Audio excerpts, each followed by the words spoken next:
그러므로 너희가 그리스도 예수를 주로 받았으니 그 안에서 행하되 그 안에 뿌리를 박으며 세움을 받아 교훈을 받은 대로 믿음에 굳게 서서 감사함을 넘치게 하라.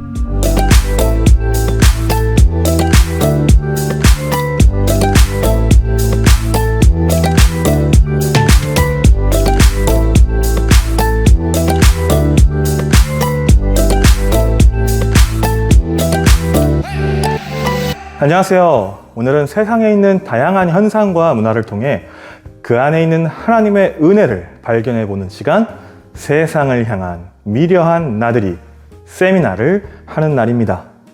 지난번 과학 시간 이후 벌써 2달이 훌쩍 지났네요. 시간이 정말 빠른 것 같습니다. 배경을 보시면 아실 것 같은데 오늘 준비한 세미나의 주제는 마음의 양식인 문학입니다. 문학 시간에는 책 한 권을 소개해드리고 그 내용을 통해 삶에 대한 이야기와 신앙적인 내용을 나눠보려 합니다. 오늘 제목을 보시고 어떤 책을 나눌 것인지 짐작하시는 분들이 계실 것 같은데요. 오늘 함께 나눌 책은 수호서재에서 출간된 김혜자 선생님의 생애 감사해입니다. 생애 감사해는 김혜자라는 배우로서의 회고록에 그치는 것이 아니라 그녀의 삶에 전반적으로 묻어있던 감사에 대한 고백이 담긴 책입니다. 여러분의 기억 속에 김혜자 선생님은 어떤 사람입니까? 나이가 있으신 분들은 전원일기와 사랑이 뭐길래를 통해 김혜자 선생님의 모습을 기억하실 것이고, 제 나이 또래 사람들에게는 눈이 부시게, Dear My Friends나 영화 마더를 통해 깊은 인상을 가지고 있을 것 같습니다. 또 저보다 젊은 사람들에게 김혜자 선생님에 대한 인식은 혜자스럽다라는 말로 설명이 가능할 것 같습니다. 이 말은 김혜자 선생님이 자신의 이름을 걸고 도시락을 출품하셨을 때 품질 좋은 도시락을 싸게 파셨는데 이를 두고 생긴 말이 혜자스럽다입니다. 이때 김혜자 선생님의 별명이 마더 헤레사였죠. 이처럼 김혜자라는 배우를 알게 된 경위는 다양하지만 그 배우를 생각할 때 떠오르는 이미지는 대부분 비슷하지 않을까 생각해 봅니다. 이는 그녀가 배우로서 맡은 역할에서도 많이 두드러지는 부분이기도 하죠. 온화함, 따뜻함, 부드러움, 착함, 그리고 어머니. 이 책은 김혜자라는 배우가 어떤 삶을 살았는지, 자신이 출연한 작품을 통해 무엇을 느끼며 무엇을 생각했는지, 또 다양한 감독, 작가, 배우들과의 에피소드를 통해 고찰했던 자신의 생각을 서슴없이 써내려간 기록물입니다. 그래서 이 책을 읽으면 그동안 알고 있던 김혜자라는 배우의 모습과는 전혀 다른 인물이 그려지기도 하죠. 그리고 그 다른 이미지들을 통해 김혜자라는 사람이 얼마나 치열하고 최선을 다해 살아왔는지, 얼마나 그 안에서 감사를 찾으려 애썼는지를 느낄 수 있게 됩니다. 오늘 이 책을 통해 나누고자 하는 것은 어떤 한 대배우의 성공신화 스토리를 알려드리고자 함이 아닌, 고통과 절망의 상황에서도 한 줄기 감사의 빛을 찾아 살아온 배우 김혜자의 삶을 나누며 마치 하박국 선지자의 말처럼 우리에게 위로가 함께하길 바라기 때문입니다. 비록 무화과나무가 무성하지 못하며 포도나무에 열매가 없으며 감람나무에 소출이 없으며 밭에 먹을 것이 없으며 우리의 양이 없으며 외양간에 소가 없을지라도 나는 여호와로 말미암아 즐거워하며 나의 구원의 하나님으로 말미암아 기뻐하리로다. 이 책은 작은 소제목과 그에 맞는 에피소드가 기록되어 있는 방식으로 구성되어 있습니다. 주제는 가족들과의 이야기, 자신의 이야기도 있지만 대부분 그녀가 했던 작품에 대한 내용이 주를 이루고 있죠. 그 작품에서 만난 감독과 작가, 배우와의 에피소드, 작품에서 자신이 맡은 역할을 통해 무엇을 느끼고 무엇을 배웠는지 담백하면서도 진실되게 이야기하고 있습니다.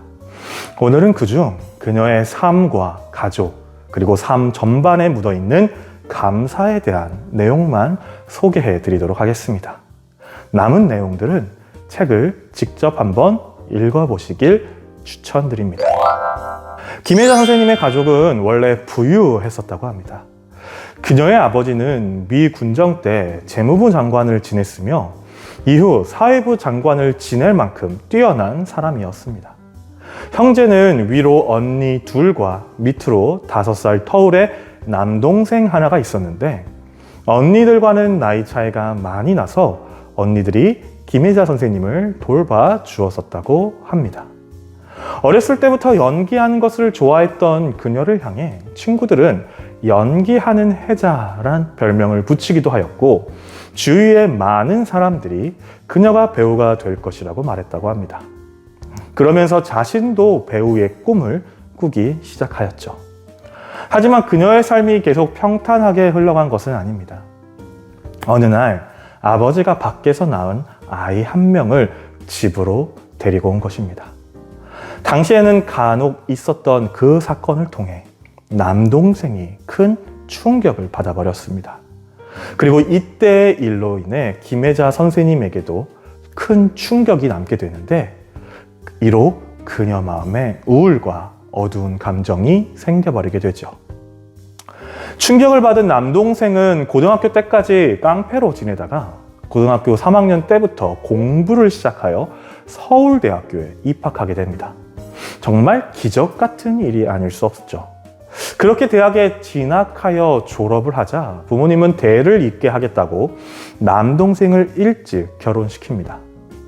순종적인 것만 같던 남동생의 겉모습과는 다르게 그의 마음에는 어두움이 자리 잡고 있었습니다. 남동생이 신혼여행을 다녀온 뒤 택시를 타고 집에 오면서 그 택시에 같이 타고 있던 조카, 또래 조카 2명에게 이렇게 말했다고 합니다. 연극은 끝났다. 그렇게 말하고 집으로 돌아오는 척 신용을 한 후 그날로 혼자 한강으로 가 뛰어내려 버렸다고 합니다. 당시 나이 27이었죠. 남동생은 부모님이 원하는 아들인 척 연기를 한 후 자신의 역할이 끝났다고 생각하자 생을 마감한 것입니다. 아버지도 사회부 차관 이후 선거에 4번 도전했으나 모두 실패하였고 그로 인해 재산도 모두 사라졌습니다. 말년에는 은평구에 6평짜리 판잣집에서 사셨는데 김혜자 선생님이 성공하여 아파트로 이사시켜준다고 했을 때에도 나는 여기서 살아도 족한 사람이야 혜자야. 우리는 괜찮아 라고 하며 그곳에서 사시다 돌아가셨다고 합니다. 김혜자 선생님의 삶은 결코 행복했다라고 말하기는 어려울 것 같습니다.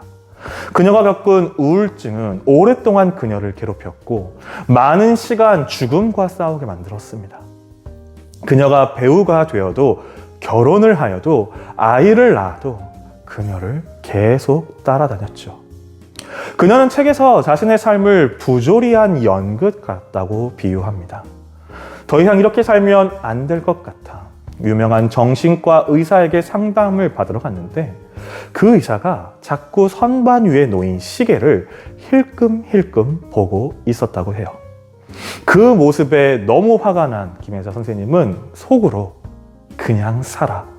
네 힘으로 살아. 네 힘을 다해 죽지 마 라고 다짐을 하게 되고 그 이후 정말로 더 씩씩한 삶을 살 수 있게 되었다고 합니다. 그리고 그 시기에 고등학교 선배를 통해 연극을 시작하게 되고 점차 그 영역이 확장되어 지금의 배우가 될 수 있었다고 합니다.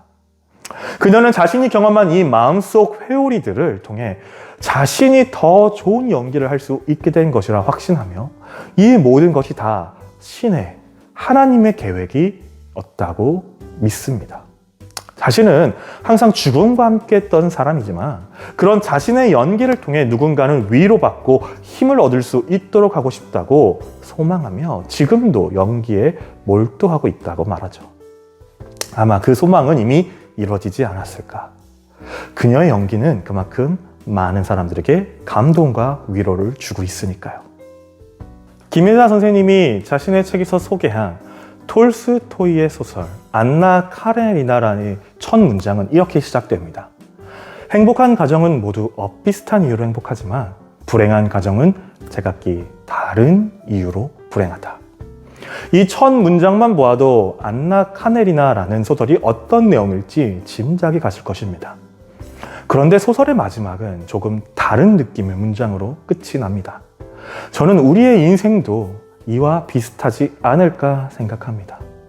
우리가 원하는 삶이 아니더라도 그 삶 자체에 항상 의미가 있을 것이기 때문입니다. 나에게 무슨 일이 일어나든 그것과는 상관없이 내 인생은 매 순간순간이 무의미하지 않을 것이다. 김혜자 선생님은 이 책을 통해 끊임없이 생에 대한 감사를 표현합니다. 자신이 배우가 될 수 있게 다른 일들은 잘 못할지라도 대사를 잘 기억할 수 있도록 기억력을 주신 하나님께, 때마다 좋은 배역을 통해 삶을 깨닫게 해주신 하나님께 감사합니다. 또 아내로서 어머니로서 부족하지만 그럼에도 자신을 꾸준히 사랑해 주었던 그 가족들에게, 자신과 함께 드라마, 영화를 만들어준 감독, 작가, 배우들에게 감사를 표현합니다. 그 모든 것들을 통해 살아있음에 감사하다고 계속해서 말씀하죠. 또 그 연장선으로 20년이 넘는 시간 동안 자신이 해온 자원봉사를 통해 자신이 얼마나 작은 존재인지, 얼마나 죄인인지 고백하며 모든 일에 감사할 수밖에 없음을 이야기합니다. 연기는 내가 잘 안 되면 그건 그만해야죠. 배우가 연기가 잘 안 되면. 근데 이거는 그만두면 안 되는 일인 것 같은 거. 우리가 우리 일 아니라고 그냥 모른 척 하는 건 우리 사람이잖아요. 얼마나 불쌍해. 너무 불쌍한 애들 많아요. 그걸 우리가 숫자로 보면 안 돼. 다 내 동생, 내 자식, 내 조카, 내가 예뻐했던 애, 그거 내가 손잡았던 애가 사망자 숫자에 들어가면 어떡하지? 그런 것 때문에 참 많이 울기도 하고요. 그런 아이들을 보면서 아, 이게 내가 해야 될 일이구나. 마음이 전쟁을 치르고 있는 사람들이 너무 많아요. 그래서 정말 위로가 필요한 시대인 것 같아요, 지금은.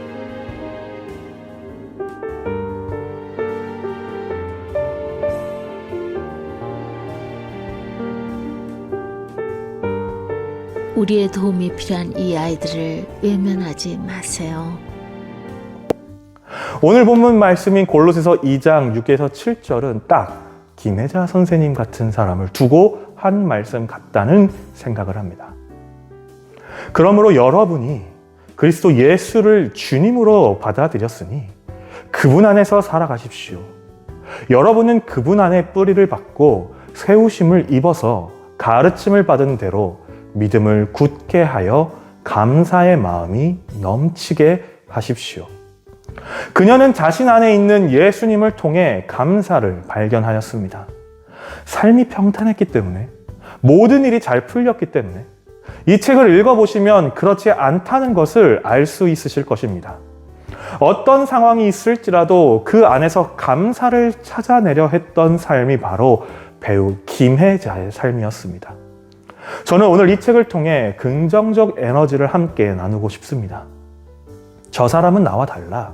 내 힘듦을 다른 사람과 비교하지 마.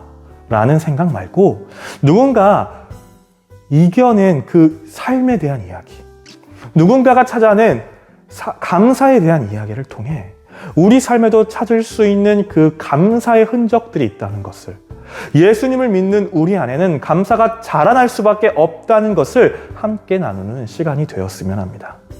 마지막으로 김혜자 선생님께서 눈이 부시게라는 드라마를 통해 55회 백상예술대상 TV 부분 대상을 타셨는데 거기서 하셨던 시상 소감을 보여드리려 합니다. 이 내용은 눈이 부시게 마지막 나레이션이었던 대사인데 그 대사를 그대로 시상 소감으로 사용하였습니다. 참 아름다운 말이기에 기도 후 이 영상을 끝으로 오늘 세미나를 마무리하려 합니다.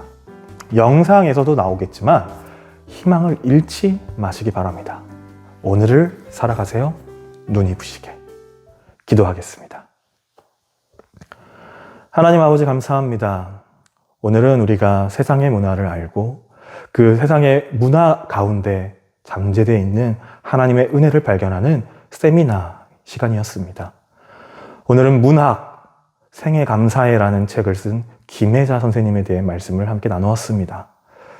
오늘 골로새서 말씀처럼 우리 안에 예수 그리스도가 함께 하시면 우리는 감사를 찾을 수밖에 없다는 이 말씀을 마음에 새기며 오늘 김혜자 선생님의 삶처럼 우리가 때론 힘들고 어렵고 마지막에 죽음의 문턱까지 갈지라도 그 안에 살아 숨쉬는 하나님의 은혜를, 하나님의 사랑을, 예수님의 그 크신 놀라움을 발견하며 살아갈 수 있는 우리가 되게 하여 주시옵소서. 그리고 우리만 행복한 것이 아니라, 우리만 삶에 감사하며 살아가는 것이 아니라 우리보다 더 힘들고 어려운 사람들에게 손을 내밀며 그들과 함께 감사를 누리며 살아갈 수 있는 우리 모두가 되게 하여 주시옵소서. 모든 말씀 예수님의 이름으로 기도드렸습니다.